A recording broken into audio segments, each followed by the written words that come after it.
Pues hola, buenos días. Vamos a presentar un trabajo que hemos realizado en el grupo Isarial dedicado al trasplante hepático, que se llama Resultado del libro, que en inglés es un término que se llama Textbook Outcome, en pacientes con rehabilitación multimodal y trasplante hepático estratificado por riesgo, que es un estudio prospectivo observacional unicéntrico.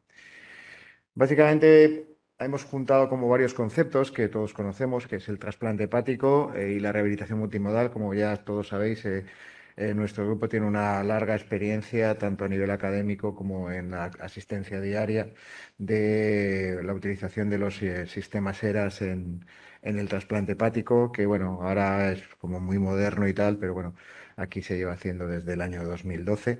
Y luego también todo el servicio de cirugía, yo, vamos, en este concreto, por supuesto, en el ERAS y en el trasplante hepático, todo el grupo de trasplante hepático. Y ya si nos centramos un poco en el servicio de cirugía, pues tenemos una larga experiencia en estar muy implicados en el tema de la morbilidad, las complicaciones posquirúrgicas y aquí hace años se hizo un sistema que se llama Lucentum, un proyecto sobre la determinación de complicaciones y yo previamente en el otro hospital pues tenía también una implicación bastante grande en el tema de determinación con Clavien-Dindo y CCI. Han aparecido en los últimos años dos conceptos, unos que sean especialmente novedosos. Uno es el test Lugau como resultado del libro, que comentaré posteriormente, y el otro es el benchmarking. Son publicaciones pues, desde 2013 hasta ahora, en el que, como he dicho, pues, el servicio de cirugía tiene bastante implicación. Básicamente, el trasplante hepático, como todos conocéis, es un procedimiento quirúrgico muy complejo que precisa de la acción y colaboración de un equipo multidisciplinar. Y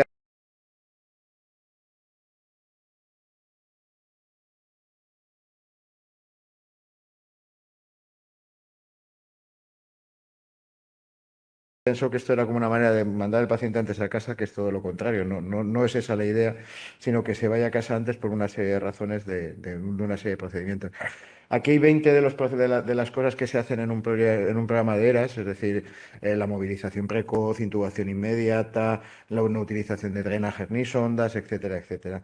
Y aquí, por ejemplo, en uno de nuestros artículos de todo el grupo de trasplante hepático, pues es el listado de cosas que están incluidas en el protocolo ERAS y el cumplimiento que, como veis, alguno de ellos se roza bueno, en muchos es el 100%, en otros es un valor muy elevado.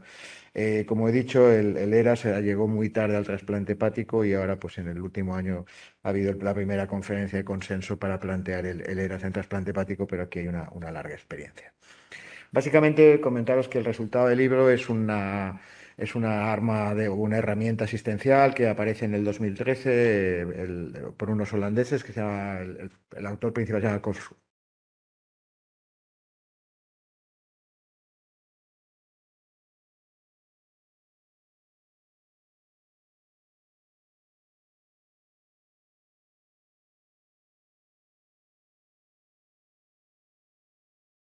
mortalidad. En resumen, la fácil cosa sería decir que un paciente quedó bien, básicamente sin problemas. Y sobre todo, pues el tema es que lo que ocurre es que no mides solo una de las cosas, sino que tienes que cumplir todas para completar el ser resultado del libro. Es un indicador que los críticos hablan que el problema es ese, que al ser todo o nada, pues tiene que ir todo perfecto y a lo mejor pues que haya ido uno de los cuatro cosas no haya ido bien, no quiere decir que el paciente haya ido mal. Pero bueno, esa fue la idea y así se está realizando.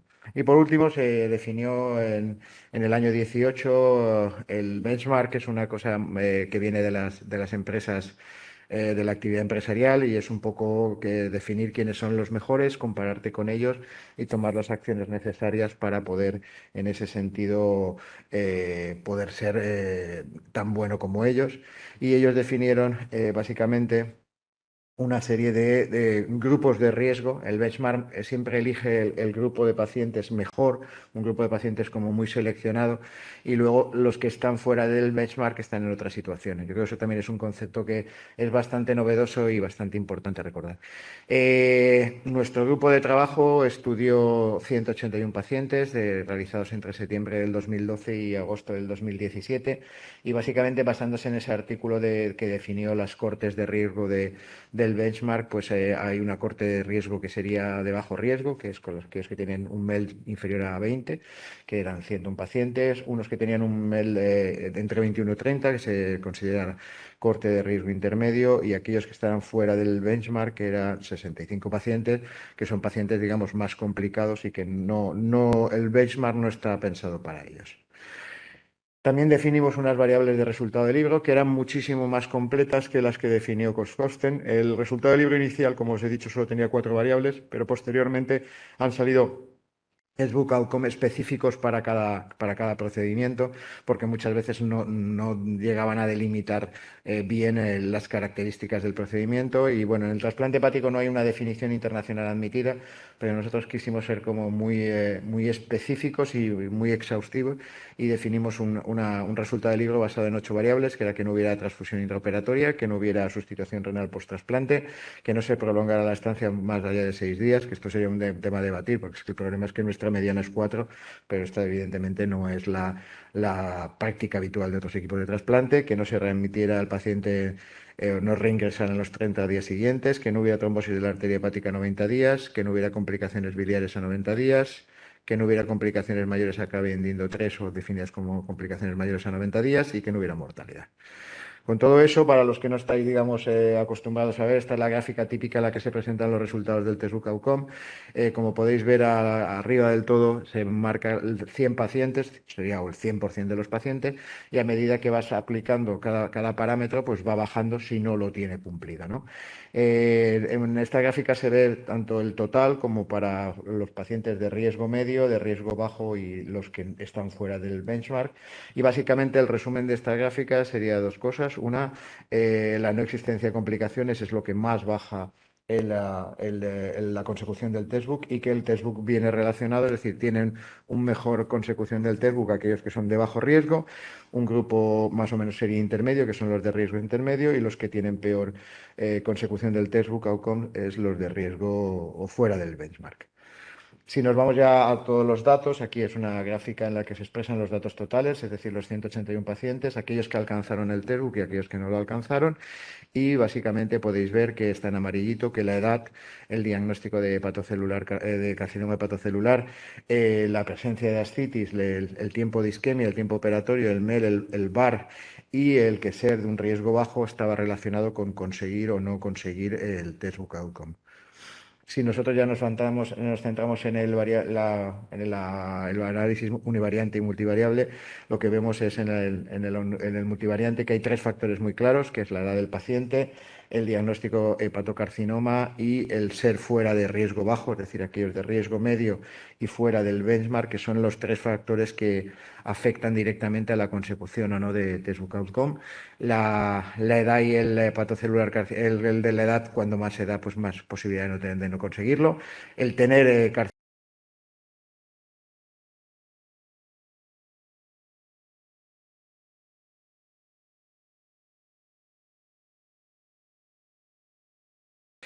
Luego, aparte, en el mismo estudio quisimos incluir tres datos más que eran para nosotros muy interesantes.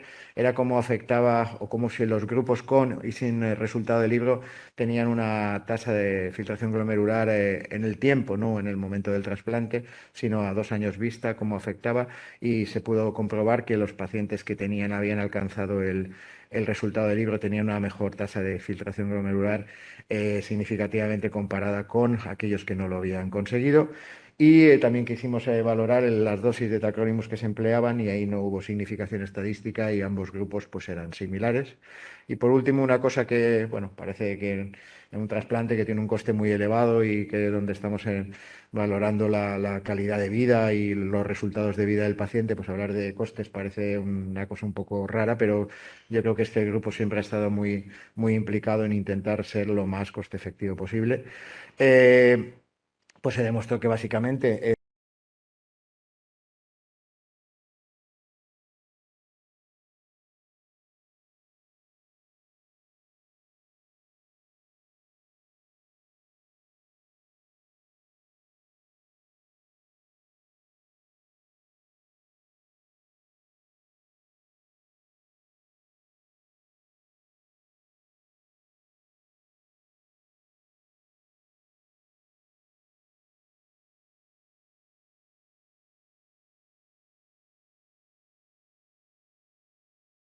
Por último, las conclusiones sería que un tercio de los pacientes con ERAS y trasplantes experimentaron un resultado de libro. Es complicado a veces comparar las series de resultado de libro porque al no utilizar esos parámetros, no estar, digamos, de forma internacionalmente determinada, hay algunas series que son como más, solo se fijan en los parámetros del principio del 2013 y eso hace que eleve el resultado de libro. Cuando más específico y con más parámetros pones, pues la posibilidad que sean no conseguirlo es mayor y que no solo el 32% lo consiguió, sino que un 42% en el grupo de bajo riesgo lo consiguió. Es decir, ese grupo de bajo riesgo tiene más posibilidades de conseguirlo y tiene unas implicaciones no a corto plazo, sino en los costes, en la función renal y en los resultados a corto, medio y largo plazo. Que la edad y el tener hepatocarcinoma, como he dicho, se asociaron de forma independiente a una mayor probabilidad de robar resultado de libro, que los pacientes en la corte de riesgo medio o aquellos fuera del benchmark tienen menos probabilidad de experimentar un resultado de libro y que por tanto el resultado de libro puede convertirse en una herramienta muy útil de gestión para orientar estrategias individualizadas según el riesgo en un manejo de procedimiento tan complejo como el trasplante, con alto impacto en el consumo de recursos y en la calidad de vida de los pacientes. Como un poco no solo es decir lo que hemos hecho, sino contar un poco lo que queremos hacer. Siguiendo la línea del resultado del libro Textbook Outcome, también estamos haciendo un estudio de aquellos pacientes diagnosticados exclusivamente de hepatocarcinoma y tratados de nuestro grupo de trasplantados, ver si hay características propias en el Textbook Outcome que los diferencien de la media. Estamos también haciendo un estudio de investigación básica sobre determinación de toll receptors en receptores y donantes y también se está haciendo una determinación de las características de los pacientes que reciben el alta antes del cuarto día, que es, recordemos, la mediana de alta de nuestro grupo de trasplante. Y poco más que decir. Muchas gracias. ¿Alguien quiere decir alguna pregunta, algún comentario, alguna cosa?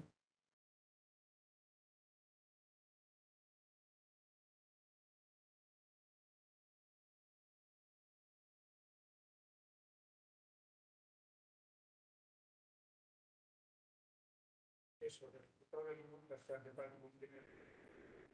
que casi no decía cuál era la estancia, el segundo es aquí, el tercero, pues el segundo, se reúnen dos series de calendario, la de Vichy de Barcelona, pero no distinguen el riesgo de los pacientes y llegan a tener una media de estancia por lo bajo de 30 días.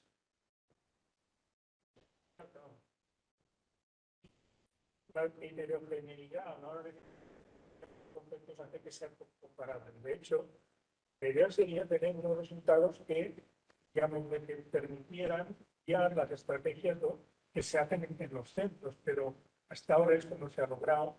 Los benchmarks tienen las características de que van, digamos, de aspecto por aspecto y tú puedes cumplir uno o cumplir el otro, pero eso, ser todo o nada, te pone en una categoría en la que se cumple o se cumple y que parece es poco de lo que ocurre internamente en los procesos. Para añadir a eso, simplemente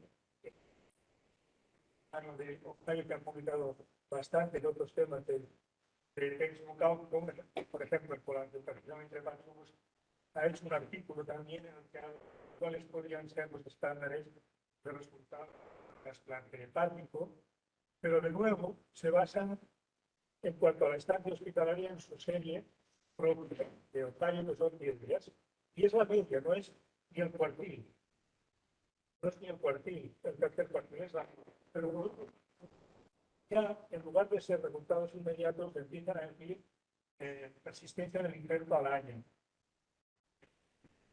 Conceptos relacionados con que si recibía o no algunos de los parámetros de función hepática. Es decir, de hecho, no hay estándar, probablemente tardará tiempo, porque si no es informativo y no sirve para los niños. ¿Qué te parece? Yo creo que, bueno, el cirujano de Ohio es Timothy Paulik, con el cual me carteo frecuentemente. Y bueno, en julio de este año han publicado, yo creo que es el paso clave. Yo creo que él no es un trasplantador, él es un cirujano HPV y yo creo que el trasplante le viene como un poco lateralmente. Y en junio se ha publicado, junio, julio, no lo recuerdo, se ha publicado en el ANAS la primera definición del Textbook Outcome para cirugía hepática, ¿no?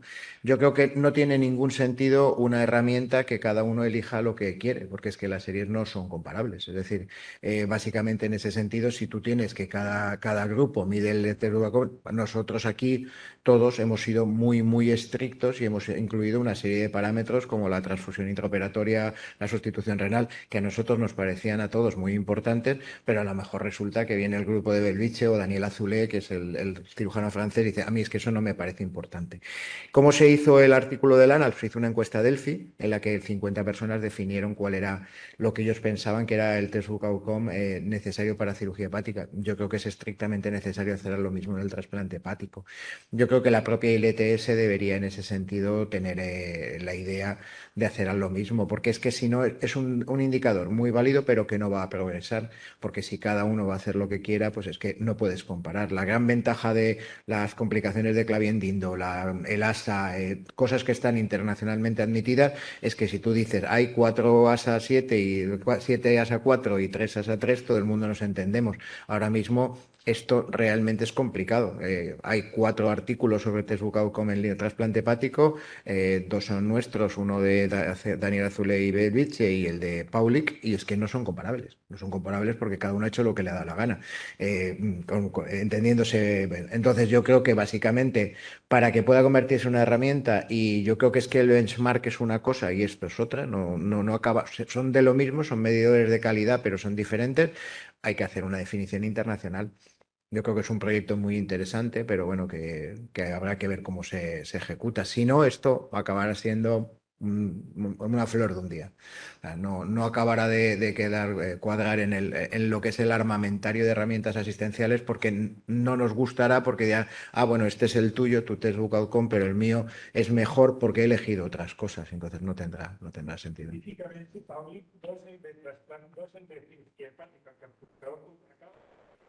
No, no, sí, de trasplante, pero lo que te digo es que ha hecho una encuesta Delphi Internacional en el Annals definiendo para cirugía hepática. Entonces, yo creo que sí, pero es con su serie, o sea, básicamente. La cuestión él propone, pero una propuesta, él tiene un peso específico mundial muy importante, pero la cuestión es que yo creo que si la gente no dice, ah, vale, te acepto, hasta ahora no ha pasado eso. Es decir, desde el año 13 que se le ocurre al holandés, en todas las especialidades cada uno ha hecho lo que ha querido. Yo creo que la diferencia con el del Annals que te cuento de junio y julio, es de Gorgek, que es un holandés, es que es una cosa internacionalmente admitida. Entonces, lo lógico es que ahora, si tú quieres hacer algo de test Buccal-Com en cirugía hepática, deberías coger ese artículo y utilizar esos parámetros que están más o menos internacionalmente admitidos. Yo creo que debería hacerse algo parecido en el trasplante hepático, porque si no está consensuado a nivel internacional, yo creo que es que no va a haber. No, la opinión de uno, pues puede, bueno, pues los trasplantadores de Nueva Zelanda dicen, pues mira, yo no estoy de acuerdo contigo. Entonces, por eso te digo que tiene que haber como una reunión de consenso, un artículo de consenso, que a partir de ahí, pero que no puede ser la idea de un grupo. Es como si nosotros ahora, pues, decimos, el que no lo hace en menos de 4 días de mediana, lo hace mal. Puede decir, pues no estoy de acuerdo. Entonces, tendría que ser algo como consensuado. De hecho, pues yo creo que, por ejemplo, con el ERAS, pues se ha intentado de forma un poco peculiar, como todos sabéis, hacer algo parecido en la ILTS, y yo creo que el tema es que los trasplantadores no suelen ser gente muy introducida en el mundo de la gestión, ya tienen bastante con dormir poco, y yo creo que en ese sentido, pues la aparición de algunas personas en el mundo de muy gestores dentro del mundo del trasplante puede ayudar a que esto pues mejore. Yo creo que la publicación del benchmark fue muy importante, y ahora yo creo que las de Textbook pueden ser importantes si son consensuadas. Si no lo son, yo creo que no va a valer para nada. Mi opinión personal, que es mi opinión, ni más ni menos, vamos. ¿Algo más? Pues nada, pues gracias por vuestra asistencia y hasta la próxima.